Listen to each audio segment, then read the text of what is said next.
Hello la communauté, hello tout le monde, j'espère que vous allez très bien. Alors dans cette vidéo, nous allons voir comment trouver les hosts de son réseau. Et toujours sur cette même vidéo, je vous présente une très belle application qui va justement vous permettre de tester tous vos hosts. Alors pour ceux qui ne sont pas abonnés à la chaîne, je vous invite à le faire parce qu'ici nous vous présentons des applications. Alors si vous êtes amoureux des applications, vous êtes vraiment au meilleur endroit. Donc abonnez-vous, mais surtout activez la clochette pour justement être alerté une fois que je poste une nouvelle vidéo sur la chaîne. Alors je vais me rendre sur un navigateur. Moi j'aime bien utiliser le navigateur Chrome. Alors une fois sur le navigateur, sur la barre de recherche, je vais bien évidemment taper le nom du site, donc host.io. Une fois sur le site, c'est simple, vous allez justement venir ici sur cette case. Alors ici, sur cette case, vous allez en fait écrire les sites officiels de votre réseau. Donc cela dépend de votre pays, donc que vous soyez en Afrique ou en Europe ou en Amérique. Donc c'est simple, il suffit juste de vous rendre sur Google, vous tapez site officiel et vous mentionnez les noms de votre réseau. Donc automatiquement vous aurez les sites officiels de votre réseau. Je prends par exemple l'exemple du site officiel d'Orange Côte d'Ivoire. Donc c'est www.orange.ci. Donc ça c'est les sites officiels d'Orange Côte d'Ivoire. Donc là je vais entrer.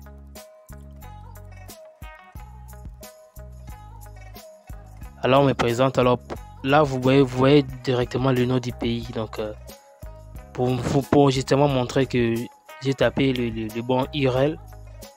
Donc il y a le nom du pays, donc Côte d'Ivoire. Alors quand je sais un peu de descendre, alors, les hosts sont là. Ce qui nous intéresse sont ici. Donc là où c'est écrit Backlines. Donc il suffit juste de les prendre et ensuite aller les tester sur cette application que je vais vous présenter tout à l'heure. Donc c'est un peu ça. Je peux aussi prendre je peux en fait au lieu de mettre CI, mettre autre chose. Donc je vais essayer de retourner. Alors je vais mettre un autre réseau. Je vais mettre par exemple RTL.cd. Donc CD c'est pour la RDC.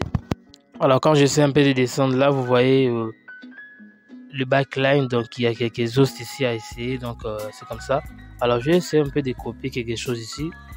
Et puis ensuite je vais aller les tester sur l'application. Donc je copie par exemple ça. Copier les textes des liens. Alors l'application que nous allons utiliser s'appelle NetTool. Donc je vous ai laissé les liens dans la description. Donc je vais appuyer justement sur le 3 traits ici. Et ensuite je vais entrer sur Host Checker. Donc là je vais justement tester les hosts. Alors ici je vais coller. Et ce qui est important lorsque vous utilisez l'application pour la première fois, deux fois, vous allez remarquer que cette option est décochée.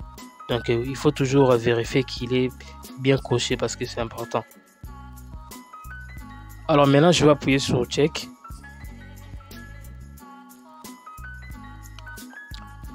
Alors quand c'est écrit comme ça, comme quand ça écrit 1.1200 OK, c'est-à-dire l'host est ouvert. Donc l'host est fonction, donc c'est un peu ça. Donc dès que c'est écrit comme ça, c'est une bonne nouvelle pour vous. Hein. C'est-à-dire que l'host est ouvert. Donc c'est un peu ça. Là je vais essayer un peu de prendre un autre host. Donc je prends par exemple le premier. Je vais copier. Ensuite je vais coller. Et là j'entre sur check. Alors comme vous les remarquez là-bas c'est écrit le HTTP. Donc le HTTP c'est écrit 1.1301 move de permanently. Donc quand c'est écrit comme ça, c'est-à-dire l'host est fermé, l'host ne marche pas. Donc ce qui est important ici à vérifier c'est le HTTP. Donc vous devez vérifier les HTTP. Donc il faut vérifier les HTTP. Si dans les HTTP vous voyez ça 1.1301 move permanently, c'est-à-dire l'host est fermé ou l'host ne marche pas. Contrairement à ce que j'avais fait avant, donc je vais essayer de recommencer.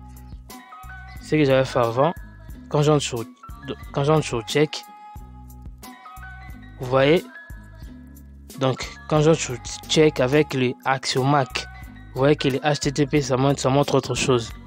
Donc quand ça montre comme ça, c'est-à-dire l'host est ouvert. Donc c'est un peu ça, comment ça marche avec les hosts.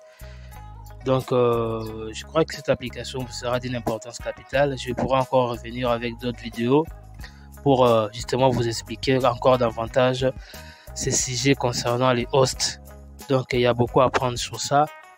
Et si vous ne voulez pas en fait rater les nouvelles applications qui vont venir, je vous invite de vous abonner à la chaîne. Donc parce que je vais venir encore avec beaucoup d'autres applications encore plus intéressantes. Donc pour ne pas manquer ça, abonnez-vous à la chaîne parce que c'est une nouvelle chaîne que je viens de créer récemment. Donc abonnez-vous et on se retrouve prochainement pour de nouvelles vidéos. Donc portez-vous bien et à la prochaine.